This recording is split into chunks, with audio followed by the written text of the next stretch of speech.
Boa tarde a todos os nossos seguidores aqui e além mar, porque a Miragem, nas suas conversas com Sal, chega ao Brasil, ao Canadá, à Austrália, como muitos países europeus, onde temos seguidores da nossa terra. Aproveito também para agradecer ao António Lebre ter aceitado o nosso convite e de certo que vai cativar muitos seguidores pelo seu passado, seja no movimento associativo, na sua vida profissional ligada à comunicação. Não seria necessário fazer a sua apresentação, como disse, se estivéssemos a falar para Cova Gala, Figueira, Montemor, Maiorca. Mas como todos os dias o nosso auditório vai aumentando, terei, como é óbvio, de explicar quem é o nosso digníssimo convidado. António Lebre, quem não o conhece, no século passado, nos bailes pelas bandas, por onde passou com atuações em todo o Conselho. Fez parte de muitos arraiais populares, bailes, muitas homenagens a militares que nesse tempo regressavam do ultramar. Percorreu todo o distrito de Coimbra. Depois, sempre ligado com grande fervor ao associativismo da sua terra, iniciou-se no grupo desportivo Cova Gala, onde desempenhou vários cargos, saliente o de presidente da direção, como presidente da Assembleia Geral. Mas em 1985 muda-se de malas e bagagens para ali ao lado, continuar o seu bairrismo no Desportivo Marítimo da Gala, desempenhando várias funções até ocupar o lugar da presidência do clube, depois a presidência da Assembleia e hoje trata das contas como tesoureiro. Paralelamente, inicia também em 1985 a sua participação numa rádio local, Rádio Maiorca, ligado ao desporto e por esse facto, muitos relatos fez nos campeonatos distritais. Já na Rádio Clube Foz de Mondego, acompanha a Naval 1º de Maio, na terceira divisão, na segunda divisão e na primeira divisão, que proporcionou a percorrer todo o país de lés a lés, incluindo as ilhas. Passo de imediato para o meu camarada Olímpio Fernandes, que hoje está a jogar na sua praia. Boa tarde. Olá, Luís Pessoa, muito boa tarde, diretamente da Figueira da Foz, Olímpio Fernandes. Luís Pessoa, como já sabem os nossos seguidores, estás na quarteira, a Miragem, enfim, está prestes a terminar a sua curta viagem na freguesia de São Pedro. E porquê?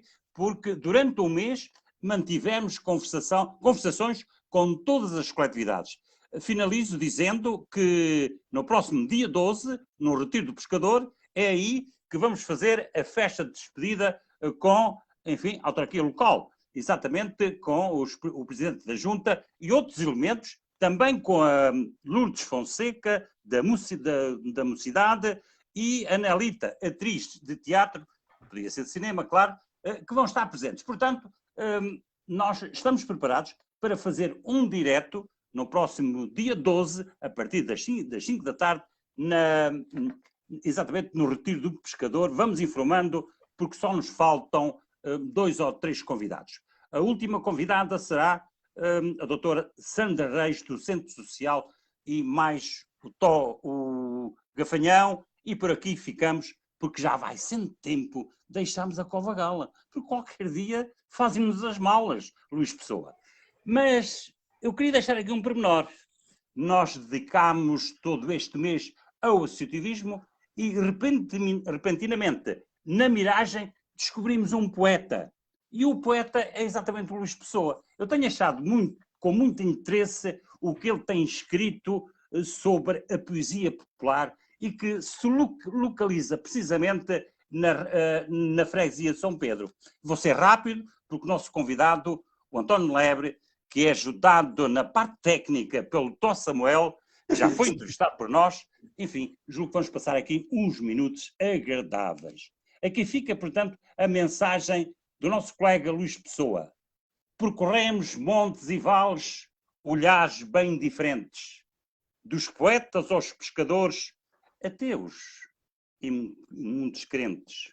Provámos as palavras cruas, o chuto na bola no pelado, a cantiga do choro pelas ruas, o sabor do salgado. Nas obras sobre o mar, a olhar sobre o mar, deixámos falar o coração. Numa terra a inglesar, foi tudo com muita emoção. Não tenham dúvidas, queridos convidados, António e Luís Pessoa, que, amigos e seguidores, isto é um programa mesmo de coração. e a missão passa para ti, Luís Pessoa na Cordeira. Ora, muito boa tarde, António Lebre, mais uma vez, por ter aceitado o nosso convite. E nada melhor, como dizia já Vítor Espadinha numa canção que se deve recordar, sim, eu sei que tudo são recordações. Sim, eu sei, é triste viver de ilusões. Na sua canção Recordar, Viver, cantada em 1980. Com isso faço-lhe a primeira pergunta. Quantas bandas atuou? Qual os nomes? E já agora, o seu desempenho na banda? Olha, Luís, para já agradeço o convite e eu, muito sucintamente, vou resumir a minha atividade musical. Isto porquê? Porque isto começou muito cedo. Começou aos meus 12 anos, em que eu formei uma banda e eu vou arriscar mesmo dizer que era única no mundo, porque era uma banda que tinha uma particularidade fora de vulgar. Era uma banda onde ninguém sabia tocar nada. Isto é, eu era o baterista, uma bateria feita por mim, e os guitarristas eram guitarristas com guitarras feitas por eles. Não sabíamos que era afinar uma viola, não sabíamos que era uma corda de viola, não sabíamos nada. Mas passávamos tardes da casa dos meus pais a ensaiar, com muito carinho. Ensaiávamos e as músicas saíam conforme nós nos ouvindo. Não havia afinações, não havia tons, não havia nada. Entretínhamos assim à tarde, aos sábados. Entretanto, aqui na Terra havia um colega nosso, que era o Carlos Camarão, está radicado nos Estados Unidos da América, o meu amigo Carlos Camarão, já tinha uma viola acústica, que o pai lhe tinha comprado nas Canárias. E então, uma vez convidámos o Carlos Camarão para vir assistir ao nosso ensaio. O Carlos Camarão, quando aqui chegou, ficou estarrecido. Ficou apavorado. Porque dizia, pá, vocês estão a tocar, não é nada. E as violas não estão afinadas, as cordas da viola eram nylons de pesca. As cordas das nossas violas eram nylons de pesca. Posso dizer que o meu prato da bateria é daqueles candeeiros que se usavam antigamente nos quintais, chamavam-se pescoço de cavalo, em que era um prato de esmalte, estão a ver? Era um prato de esmalte branco por baixo e verde por cima. Era o meu prato da bateria, não fazia tim. Não me faças rir. Pronto. E então nós começámos assim, só que quando o Carlos Camarão chegou à banda e disse, vocês não estão, isto não presta para nada. Isto não é nada, as violas não estão afinadas, isto não é nada. Começámos logo a abrir um burburinho na banda, que eu tinha sido culpado, o Carlos Camarão vinha para aqui estragar tudo. Afinal, não. Chegámos rapidamente à conclusão que o Carlos Camarão nos podia ensinar alguma coisa. E começou aí, aos 12 anos, então, a minha carreira musical. Bom, fomos ensaiando. E qual foi o nome que deram na altura à banda? Na altura a banda era os Meteoros. Os Meteoros. Estreámos a banda no Clube Cidade Covense, na noite em que ganhou o Festival da Canção a Madalena Iglesias com ele e ela. Eu recordo-me perfeitamente, sabe porquê? Porque nesse dia, nesse sábado à noite, havia baile no Clube Cidade Covense com um conjunto que se chamava Rodrigo e o seu conjunto. E porque é que foi que nós estreámos com o Rodrigo e o seu conjunto? Porque esse conjunto tinha uma particularidade. O Rodrigo, que era o dono do conjunto, tocava guitarra elétrica e violino. Ora bem, nós nunca tínhamos visto uma guitarra elétrica, mas fazia um jeito não para o Carlos Camarão solar. Solava o Vira da Nazaré, em ritmo de rock, e a Valsa da Meia-Noite. Portanto, e lá fomos nós. O Cunha e o Filipe André com violas acústicas, e eu fui tocar com a bateria do conjunto, e o Carlos Camarão foi solar com a viola elétrica. Pela primeira vez na vida ele pegava numa coisa daquela. Bom, agora, o meu espanto como baterista foi quando cheguei ao palco, e reparei que havia um pedal no bumbo, que eu não sabia que as baterias tinham um pedal no bumbo. E então, quando eu cheguei lá, carreguei com o pedal no bumbo e bum! E os meus colegas disseram assim, não faças nada disso, que isto vai ser uma barracada. Tu tocas como tocas em casa, só com os braços. E assim foi. E foi um sucesso. Que história. A Vira da Nazaré e a Valsa da Meia-Noite. A partir daí, pronto, começámos a estudar, fomos para a Escola de Caxias.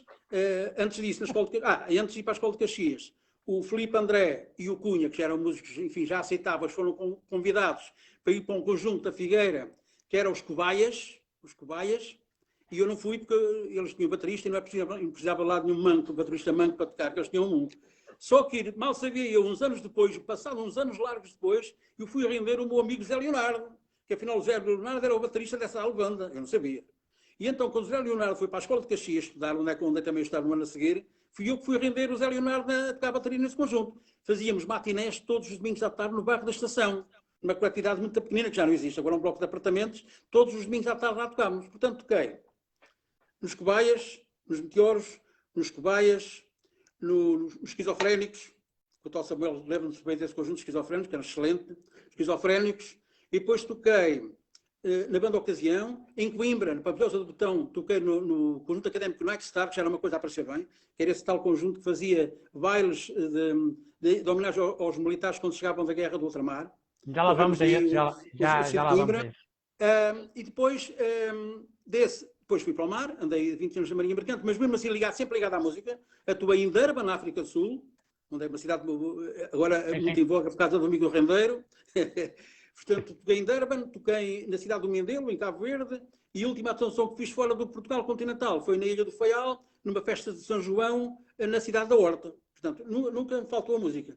Depois, quando voltei para a terra, para vir trabalhar para o Só para o Céu, então comecei nos conjuntos a sério.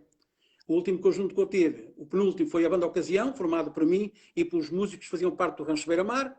E depois, então, o TVE Band, já com um caminhão, e, enfim, já uma banda. Uma coisa a sério. A minha carreira musical com a banda de estrada, não era? 50 anos de palcos. Fantástico. Pois, por isso eu tenho a coisa que é como é que vocês faziam as deslocações nesse tempo? Sim, nós era assim, o primeiro conjunto que eu tive, íamos num táxi. O Olímpio, não sei se nessa altura estava muito ligado à Figueira, que era o táxi do Sr. Carvalho, que era um táxi que tinha um tejadilho para levar a bagagem. E então, era o pai e filho. Era pai e filho. Pai e filho, exatamente. Pai e filho. E, portanto, então a aparelhagem do conjunto era tão pequenina, que dava para isso. Ia no tejadilho do táxi. E agora a última banda que eu tive, já era preciso um caminhão para levar aquilo tudo. Né? Pronto. Esta última banda também, já é na época também dos Irmãos Sousa, não? Ai, não, a minha última banda acabou há 6 anos. Os Irmãos Sousa foi muito atrás. Os Irmãos Sousa não, estou a dizer nos inícios, quando você estava Sim, os Irmãos Sousa, o Conjunto Europa, vários conjuntos, o Quiasco Clube, aqui da vou falar dos Irmãos Sousa, porque como ele era de Montemor. Pois. Cheguei a vê-los tocar, sim senhor. E foi a minha evolução musical. Comecei com 13 anos, acabei com 60 e qualquer coisa.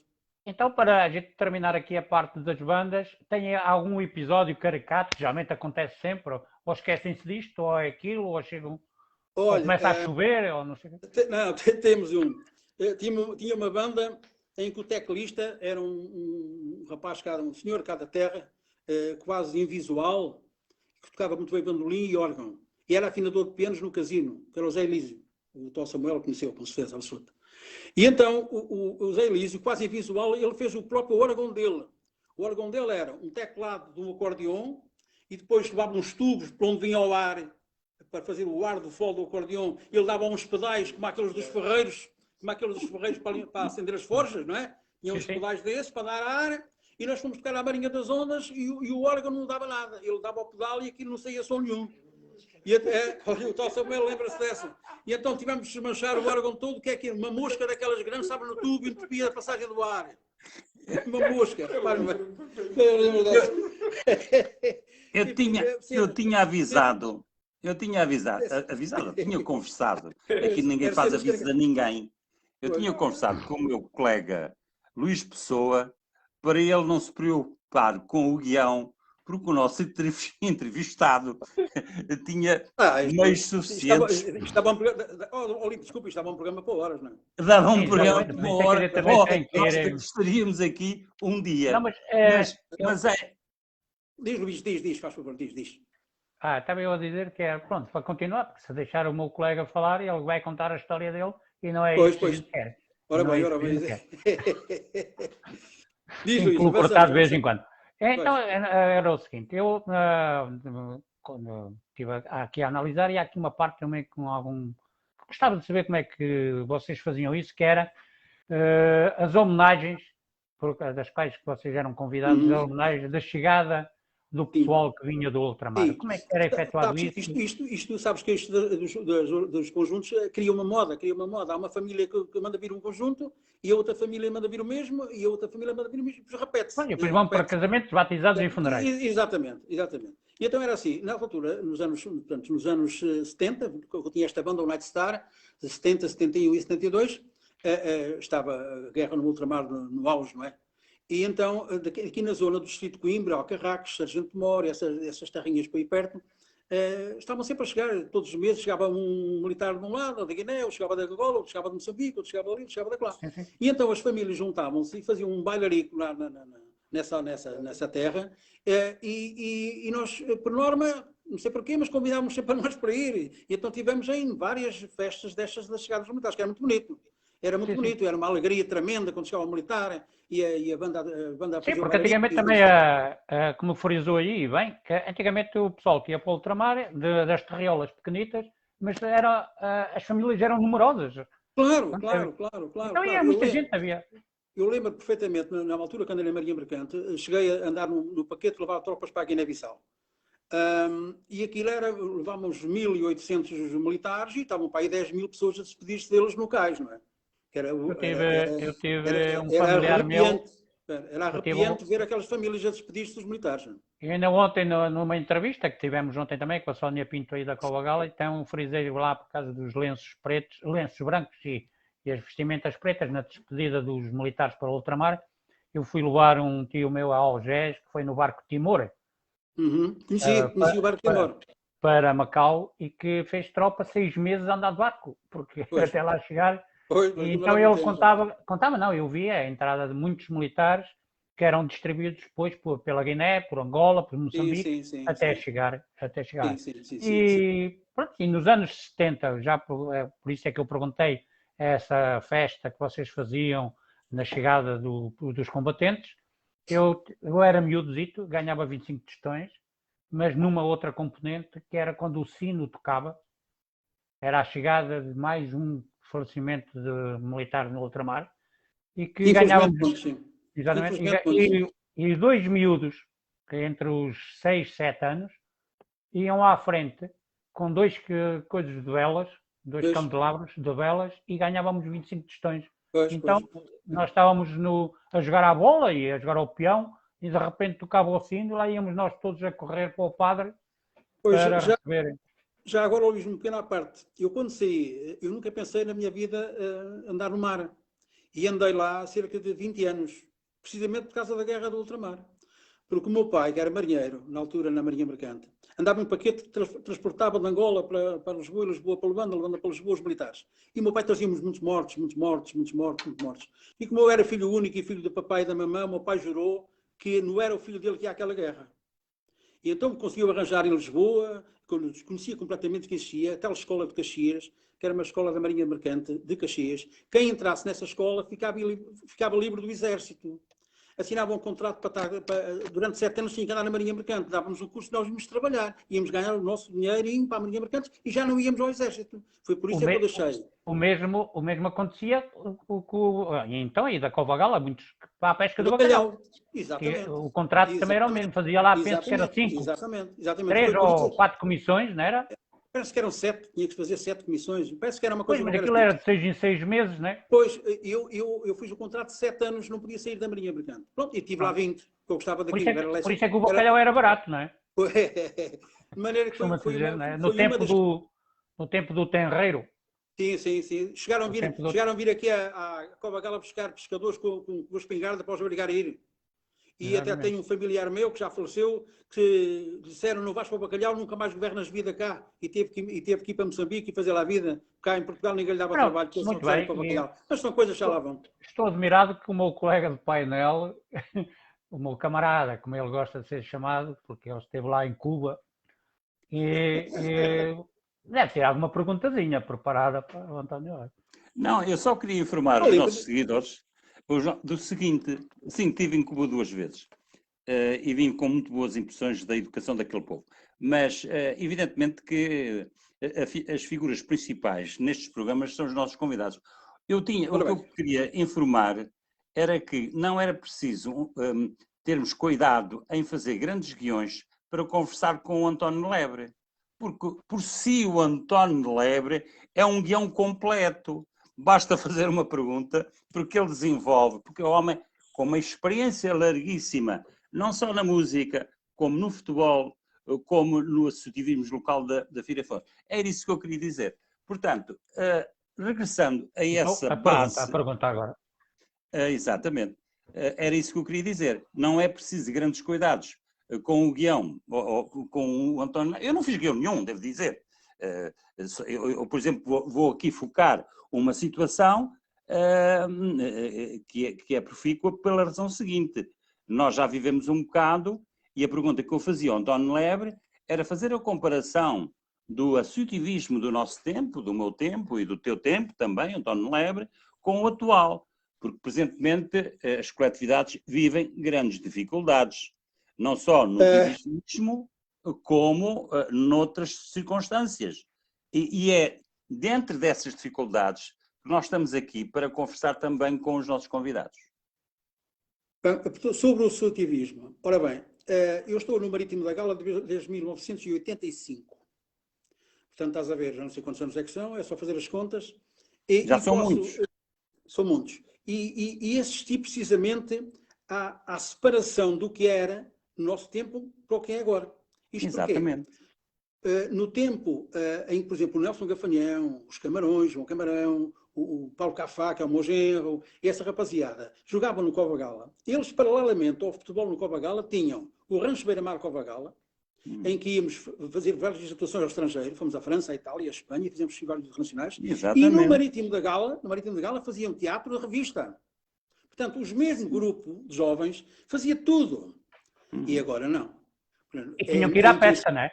Claro, é impensável, repara, é impensável pegar no miúdo agora de 16 ou 17 anos, levá-lo para o Marítimo e fazer nada. Porque eles têm tudo em casa. Exatamente. Têm computadores, têm tudo. Exatamente. Eles, para namorar, não precisam ir para o baile, andar agarrado à cachopa no baile no Marítimo, porque eles agarram-se à cachopa em qualquer lado. Portanto, essa parte do civismo morreu aí.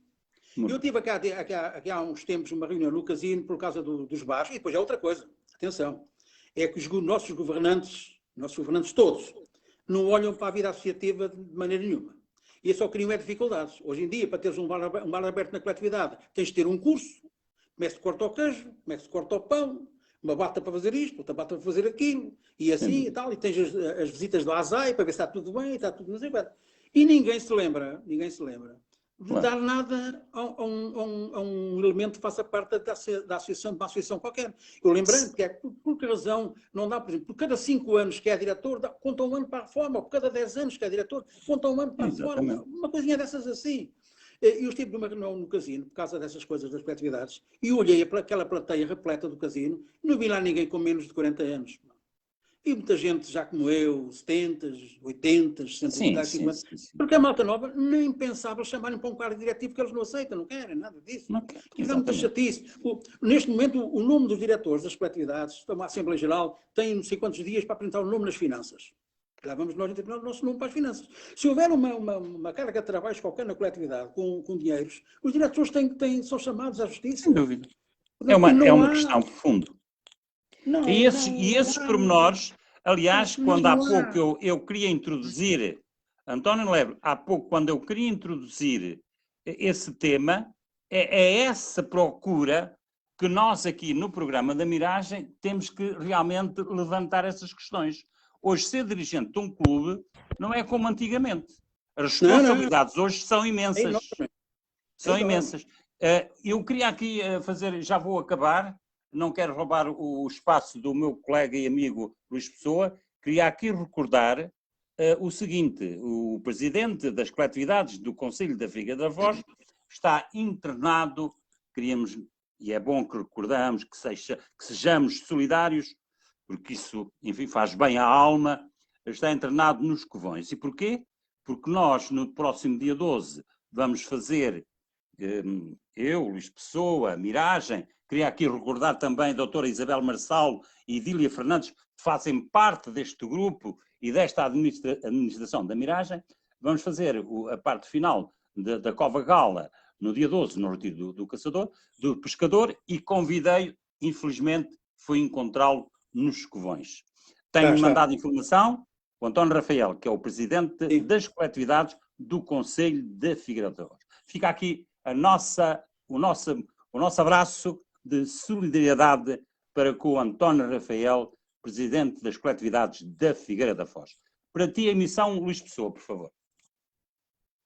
Muito bem. Então, como estávamos a falar do dirigismo e das complicações que hoje em dia têm, as dificuldades, eu faço-lhe a pergunta que é, você abraça o dirigir muito cedo, como disse há pouco, em 1985, já lá vão uns anitos. Mas começa pelo Grupo Desportivo Covagala, Sim, que mas chegou grupo, a presidente. Pois, o Grupo Desportivo Covagala foi muito antes, foi em 1970 e qualquer coisa, foi tal. Pois, o Grupo Desportivo Covagala, só... 79, vai assim. Em 85 é que vai para o Marítimo. Para o Marítimo. Exatamente. Por isso é que é uma pergunta que é assim, foi muito mais cedo. Como é que foi convidado? Como é que se interessou pelo Desportivo Covagala? E como é que chega a presidente? Pois, é assim, a presidente é muito fácil, porque ninguém quer ser. Ninguém quer ser, é uma responsabilidade tremenda. Está como o outro, que ainda há dias, eu mais o Olímpio, entrevistámos o presidente da Filarmónica de Montemoro Velho, e ele também foi assim, quer dizer, quem é que vai ser o presidente? Todos deram um passo à retaguarda e ele ficou sozinho à frente. É o lugar mais fácil de conseguir arranjar a presidente. Mas certo que ao ir para o Desportivo Covagala, não foi para ser presidente, foi para o associativismo. Pronto, foi então para o Marítimo em 1985. E porquê? O presidente da junta de então, o saudoso desculpa, porque eu queria fazer a ligação da saída do Covagala para o Marítimo. Porque são dois clubes da mesma terra, foi uma passagem pacífica. Sim. E o porquê da mudança? Eu estava no Desportivo Covagala e estava bem, gostava muito daquilo, e voltei lá depois. Houve um ano que eu interrompi no Marítimo para voltar lá. Até subimos divisão nesse ano, foi em 1993. Mas depois só um ano de passagem. Mas posso contar rapidamente. Portanto, eu estava no Covagala muito bem, só que o presidente da junta de São Pedro, na altura, o saudoso Domingos Laureano, foi o nosso primeiro presidente da junta, tínhamos o Marítimo fechado há 9 anos. O Marítimo estava fechado há 9 anos. Havia lá uns pescadores que faziam umas redes e umas coisas lá dentro, faziam aqui num armazém de redes e tal. E o presidente da junta, de então, o Domingos Laureano, veio aqui à minha casa com o executivo da junta, entregar-me um molho de chaves. Telebra, abre a mão. Eu abri a mão, olha, molho de chaves. O que é isto? É as chaves do Marítimo. Faz favor, arranja uma direção e toma conta daquilo. Pronto. Aí, tipo pedir escusa ao Grupo Desportivo Covagala, que estava em andamento, para tentar colocar em andamento o Marítimo que estava parado há 9 anos. Bom, Luís, nem queria saber. Quando eu entrei dentro do clube, nem queria saber. Olha, não tínhamos cortinas no palco completamente rasgadas. Tudo que é documentações do clube corroído pelos ratos. As casas de banho... Tinha entrado na Síria, não? As casas de banho eram de madeira, os sanitários de madeira. Andei a pagar meses à Dona Carmo, que é onde é que nós pagámos eletricidade do meu bolso para conseguirmos ter luz no clube. Até consegui arranjar um grupo de pessoas, começámos a trabalhar, até que apareceu o tal Rancho Beira-Mar, que deu um impulso àquilo extraordinário. No nosso espetáculo de revista tínhamos todos os sábados lotações esgotadas. Começámos então a arranjar receitas para começar a melhorar a coletividade. E neste momento, o Olímpio conhece a coletividade por dentro, posso dizer que é dos os melhores salões que temos no Conselho da Figueira da Foz. Fez uma obra extraordinária naquilo ao longo destes anos. Temos uma coletividade e podemos produzir espetáculos do que quisermos, a nível de som, de luzes, de plateia, de balcão. Tem um balcão para 80 pessoas, cabine de som, fechada do melhor. Aquilo de 1985 até agora, aquilo foi de 8 para os 800, não foi para 80, foi de 18 para os 800. Com muito trabalho, muita dedicação. Eu posso dizer, olha, quando fomos a primeira vez com o Rancho a França, em 1989, pai assim, o autocarro custava 600 contos. E lá está 15 dias, 600 contos. E eu não tinha um tostão no bolso, ou um tostão na mão. E então, não perdi aquela oportunidade de levar 40 jovens da minha terra pela primeira vez à França. Que foi uma coisa extraordinária, miúdos de 16, 17 anos, para a França, 40. E então, nós fizemos, olha, comprámos cassetes virgens e comecei aqui no gravador que eu tinha aqui em casa em alta velocidade a gravar cassetes e vender aos imigrantes em França. Fomos à Marinha Grande e ofereceram-nos bonequinhos de plástico pequeninos e nós vestimos de marinas de pescadores e vendíamos com umas basezinhas de cortiça e vendíamos aos imigrantes. O resultado, tivemos lá 15 dias, participámos num festival internacional com ranchos de todo o mundo. China, Turquia, Grécia, todo o mundo. Estivemos lá a representar Portugal durante 15 dias. Chegámos cá, ainda substituímos as janelas do clube que eram de madeira por janelas de alumínio e comprámos as primeiras 300 cadeiras para a plateia. E pagámos o autocarro, logicamente. E a alimentação à nossa rapaziada de Portugal a França foi toda às expensas do clube. Para cá, os franceses eram os mantimentos para trazermos, para irmos para o caminho. Hoje era possível fazer isso? Não, porque, por exemplo, o Rancho Beira-Mar está parado, porque não temos dançarinos nem bailarinas. Não há mão de obra. Porque os rapazes já são muito esquisitos, têm que se vestir de pescadores para dançar folclore. Não dá jeito, parece mal. Recordo, eu era miúdo, recordo-me de que em Montemor havia também um rancho folclórico, de repente casaram todos, acabou o rancho. Acabou o rancho, como isto aqui. Foram para o rancho para namorar, acabou. Entretanto casaram, acabou. Eu tenho um filme, que foi feito até por João Pita e por Tó Salgueiro, um filme, que eu tenho aqui em DVD, estou a pensar... Agora, quando isto passar mais a pandemia, lá para mais junho, projetar aquele documentário para aquela rapaziada saber como eles eram quando tinham 17 anos. Porque estão lá eles todos a passear, as namoradas, que são mulheres agora, muitos casaram no rancho também. E nós tivemos uma bateira, aliás, 2 bateiras que faziam Fontela, Barra da Figueira, Fontela, com umas velas a anunciar o Festival de Folclore. E foi nessas bateiras, fomos para a Quinta do Canal, fazer uma pescaria e fazer uma caldeirada. Tenho isso tudo filmado em vídeo. E, portanto, agora quero ver se os apanho aí em maio, um sábado à tarde, para eles lá ver recordarem aqueles momentos quando eles eram jovens. E agora tudo já mais... E alguns até são avós. Neste momento, o Marítimo, qual é a atividade que tem? Olha, neste momento vamos recomeçar, que nós paramos por causa da pandemia em outubro. Sim. Uns bailes ao sábado, Vamos ver se não temos que parar por causa da guerra. Não, eles não chegam cá, os canhões não têm pólvora para isso, penso eu, não sei. Olha... Temos uns bailes ao sábado muito bonitos para as nossas idades, com o do São Pedro, com música de suave, com umas mesinhas, aí está o Olímpio, um chazinho, um cafezinho. Lá vai o Olímpio, então à noite, às 11 horas da manhã, às 11 da noite, servimos um chazinho, uns bolinhos. Mas que é, vem muita gente de fora ao baile. Daqui da terra vão poucos. Mas de fora vem muita gente. Temos um casal que vem de ano a dia. Reparem, vem de ano a dia dançar ao Marítimo aos sábados à noite. É impressionante. E nós vamos fazer isso aos sábados à noite. Também temos ginástica no projeto Qualidade de Vida da Câmara Municipal. Temos ginástica às segundas e às quartas. E agora vamos ter karatê. Vamos ter karatê e também vamos meter pilates. Pilates, uma modalidade de ginástica também de pilates. Temos o Zumba. Temos o Zumba também, como está sempre bem frequentado, aulas de Zumba. Está bem. Pronto. Queremos arrancar com o teatro. Não há atrizes nem atores. Queremos arrancar folclore, não há bailarinos nem bailarinas. Portanto, a coisa está preta nesse esperar por momentos melhores. De todas as maneiras, que há bocado também estava a falar dos momentos difíceis que têm atravessado, como o meu colega disse, têm atravessado dificuldades. Ou seja, tivemos o Leslie, que veio criar dificuldades a muitas coletividades, e possivelmente também ao Marítimo. Depois houve a pandemia, e agora temos o problema da guerra. Não sei se vai, como disse, que pode não chegar cá, porque eles não têm gasóleo para isso. Mas como é que está o clube financeiramente? Está estável. Não quero saber Está estável. Nós vamos apresentar as contas do tesoureiro. Felizmente não devemos nada a ninguém. Pagamos a nossa luz e a água. A luz, lá está outra história, que os governantes deviam olhar para isto, porque coletividades sem fins lucrativos não podem estar a pagar a eletricidade ao preço que estamos a pagar qualquer cidadão. Devia haver um desconto na eletricidade gasta pelas coletividades, não há.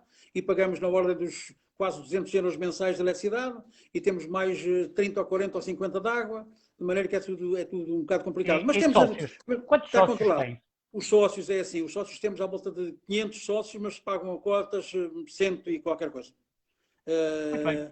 O resto vem tudo do barzito, temos o bar aberto, onde os sócios vão jogar umas suecadas e bebem um pito e tal, e é dali que vamos tirar lá com o rendimento. Ora, e também das aulas do Zumba. E antes de passarmos para rádios, também vamos falar um pouco disso, passo para o meu camarada Olímpio Fernandes. Vou ficar sem bateria. Olha, aqui só um momento, Olímpio, aqui o nosso assistência técnica, o telemóvel está a ficar sem bateria aqui do Tó. Olha, vai ser castigado. Vamos acelerar um bocadinho então isto? António, não é assim, vamos abreviar então. António, podes continuar, Luís, podes continuar. Então vamos, em 1985 entra para a Rádio de Maiorca e depois vai até ao Clube de Foz do Mondego. Pergunto, essa paixão pelos relatos de futebol está no sangue. Como foi a sua passagem pelo Maiorca? E já mais à frente vamos falar do Clube Foz do Mondego. Olha, é assim, os relatos de futebol começou muito cedo, aos 7 anos. Incrível, não é? Eu aos 7 anos comecei a ficar apaixonado pelos relatos de futebol. E como não tinha rádio em casa, porque eu tive o primeiro rádio aos 10 anos, foi quando fiz a quarta classe, foi a prenda que o meu pai me deu, a prenda foi um rádio. E eu andava aqui na vizinhança, aos domingos, às 3 horas, a ver quem é que tinha um rádio para ouvir o relato. E as minhas vizinhas sabiam que eu tinha aquele vício dos relatos, sentavam ao pé da telefonia no banquinho e estava eu das 3 às 5 a ouvir o Artur Agostinho, a fazer os relatos de futebol. E pronto, era a minha paixão os relatos aos 7 anos. Já comecei os relatos aos 7 anos. Depois, recordas-te do primeiro relato em Montemor? Vá lá, deixa-me ter a colherada. Eu não sei com quem foi o jogo já. Foi com o Ansan. Foi com o Ansan. Já não me recordo. Mas então, a partir daí, portanto, foi a paixão da música, não é? Os relatos ficaram um bocadinho para trás. E depois como é que eu apareci? Quando fui para a São Porcel em 83, na São Porcel tinha um colega e grande amigo nosso, o Marcos Gavete. O Marcos Gavete fazia relatos para Maiorca, eu não sabia, não conhecia o Marcos Gavete de lado nenhum, mas num dia, num curso, numa visita de estudo da São Porcel, ele falou-me nisso, fazia relatos de futebol na Rádio Maiorca, e disse, olha, eu adorava experimentar uma coisa dessas. E então, num célebre domingo à tarde, num verão qualquer, já não me lembro, de 84, para aí assim, telefona-me o Marcos Gavete, olha, anda depressa para Maiorca, é que nós vamos fazer o Maiorca Júniores da Naval, é a apresentação do Maiorca aos sócios e tal. E arranquei por aí fora. Deixei uma cassete a gravar aqui na aparelhagem, que era para a minha esposa gravar a cassete, para quando chegasse a casa ouvir o que tinha feito. Quando cheguei a casa, fiquei horrorizado. Aqui não tinha para onde é que se lhe pegasse, nem a dicção, nem o ritmo, o engasgamento, a hesitação, era uma coisa impressionante. Mas eu disse, mas não vou desistir, eu não vou desistir.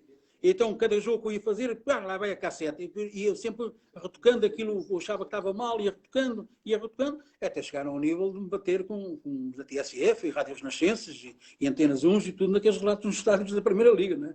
E não tinha um complexo nenhum de inferioridade. Aí na Primeira Liga já estamos a falar quando estava no Clube Foz de Mondego. Eu saio de Maiorca para Foz de Mondego quando o Maiorca deixa de ter desporto.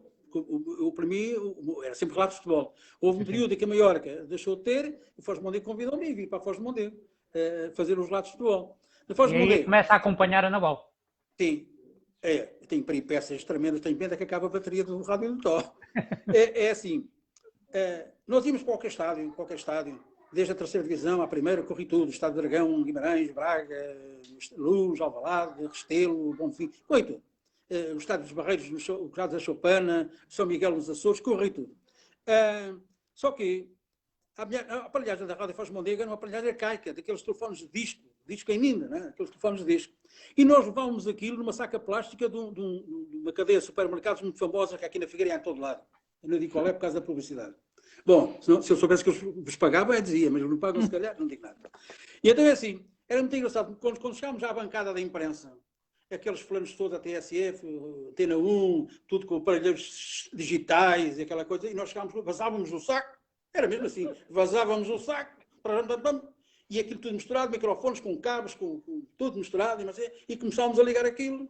Depois vinham os outros gajos das outras rádios, meu amigo, isto aqui não trabalha, isto aqui não dá. Isso aqui não dá, porque as redes agora são digitais, isso aqui não dá. Tinha os homens que nos emprestar, às vezes, outras rádios emprestavam-nos aparelhagens deles de reserva para nós conseguirmos fazer os trabalhos. Não? Era assim, a coisa funcionava assim.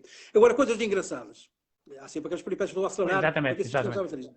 Por exemplo, há uma que ficou gravada, há uma com o Olímpica que foi extraordinária também, que foi o Montemorense Vila Nova de Danços. Há uma rivalidade que havia ali. E então o Vila Nova de Danços marca 1-0, houve ali um buraco na defensiva do Montemorense, aqui no Corino B jogador Vila Nova de Danços, e pimba, manda a bola lá para dentro. E o gol do Vila Novense! E diz assim o Olímpio ao meu lado, que grande buraco na defesa do Montemorense, meus ouvintes! E depois como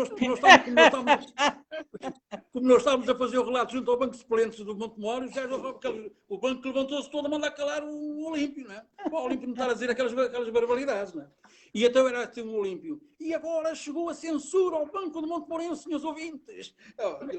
Era qualquer coisa extraordinária. Que grande buraco. Uma que me pareceu muito engraçada. Desculpe, eu estava a cortar a palavra, mas estou a tentar falar antes de acabar.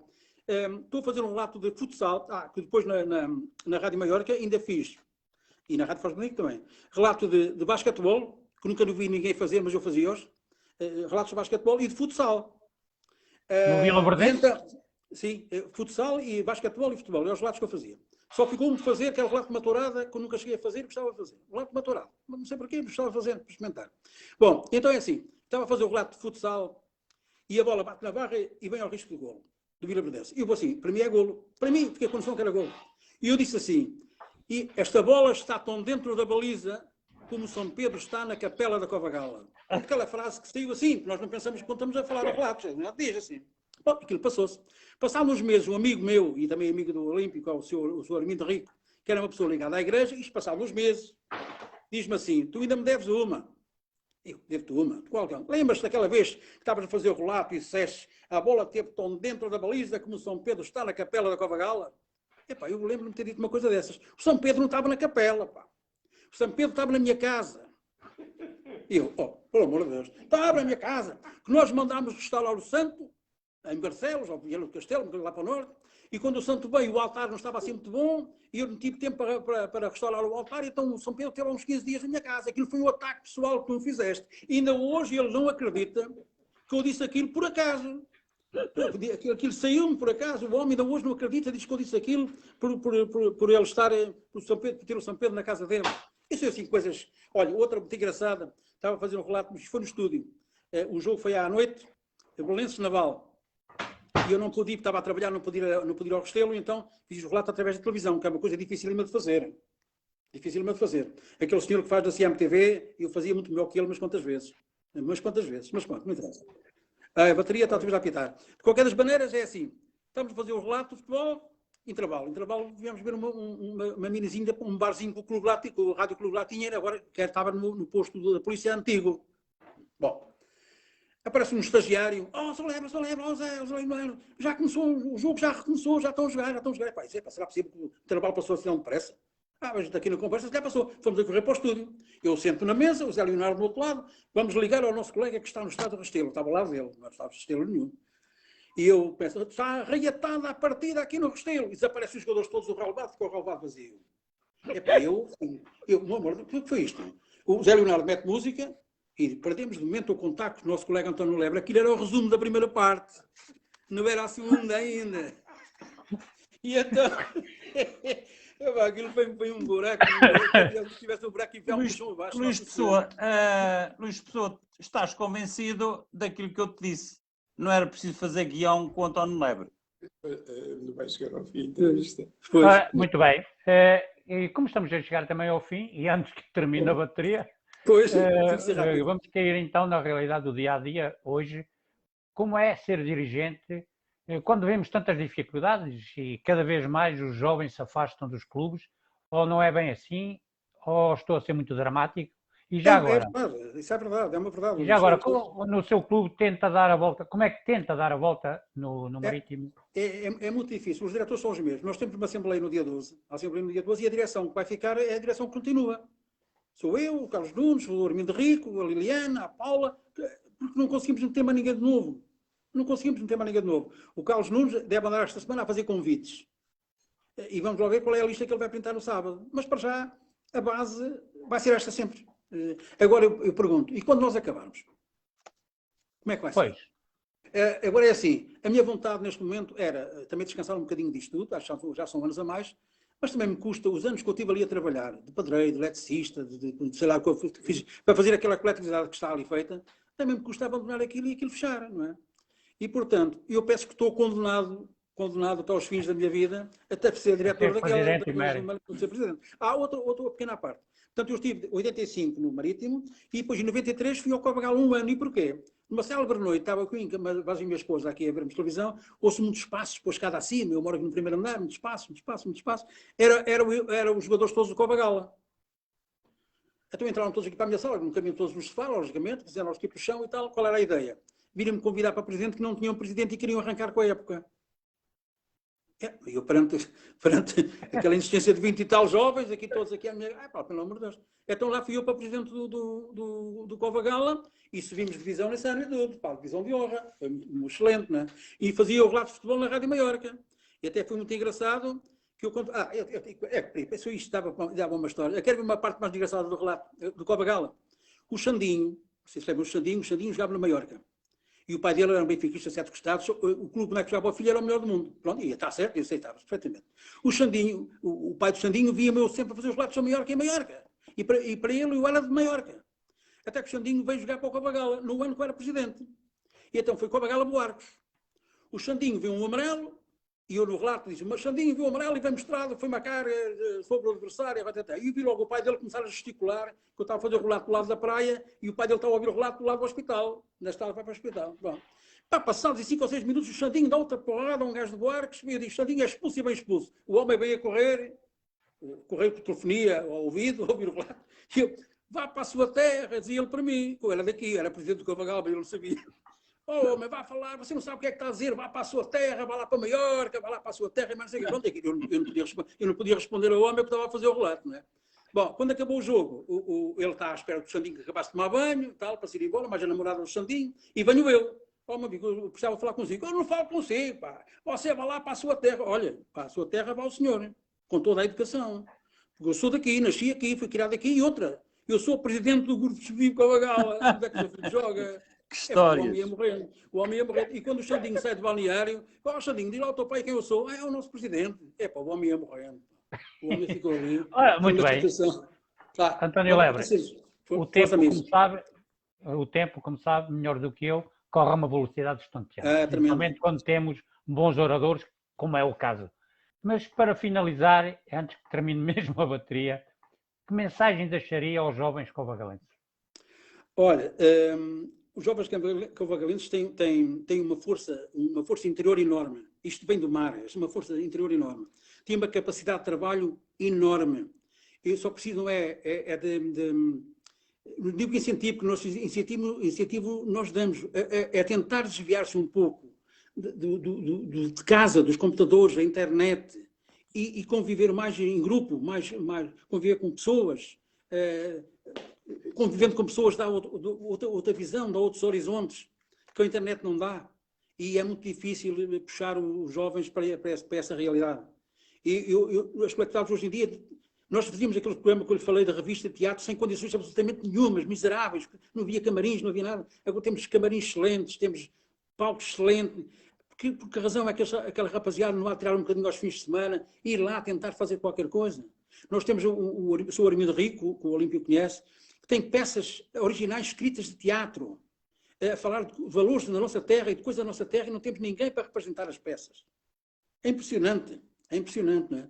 E o apelo que eu deixo aqui aos jovens, juntem-se mais às coletividades, frequentem um bocadinho mais as coletividades, falem com os diretores das coletividades, vejam as necessidades que eles têm, que eles até podem ajudar. Por exemplo, nós temos agora uma falta de 2 jovens que nos tomem conta do som no Marítimo. E o som já é digital, já tem equipamento que estes jovens trabalham, computador, que nós não temos capacidade de trabalhar. E talvez estes jovens pudessem começar por ir lá e dizer, vocês precisarem de uns técnicos para o som no espetáculo, nós vamos cá fazer isso. Eu, o meu primo, ou eu mais Manela, ou eu mais José, e talvez assim eles conseguissem entrar na vida da coletividade, não é? Penso eu. Muito bem. António Lebre, foi um prazer estar à conversa consigo. Muito obrigado. Estaríamos aqui horas e horas, claro. Muito ficou por dizer. E por rir. E muito ficar por rir. Exatamente. Passo para o Olímpio, porque ele é o homem que baixa o pano. Pois bem, obrigado António Lebre por este bocadinho. Já sabia que era assim. Um abraço para ti, Luís Pessoa. Até um dia destes. Tenham um bom fim de semana. Eu não sei que dia é hoje. Que dia é hoje? Hoje é dia 6. Dia 6. Nós temos apenas... Hoje é dia 6. Havia uma música do Sérgio Godinho que dizia é terça-feira, Feira da Ladra. Se me permites, faltam-nos apenas 2 entrevistas. Uma com o Nelson Gafanhão e outra com a doutora Sandra Reis. A partir daqui, nós finalizamos a nossa viagem pela Freguesia São Pedro, que foi durante o mês. Um grande abraço para ti, António Lebre, para ti, Luís Pessoa, até já. Muito obrigados por este bocadinho.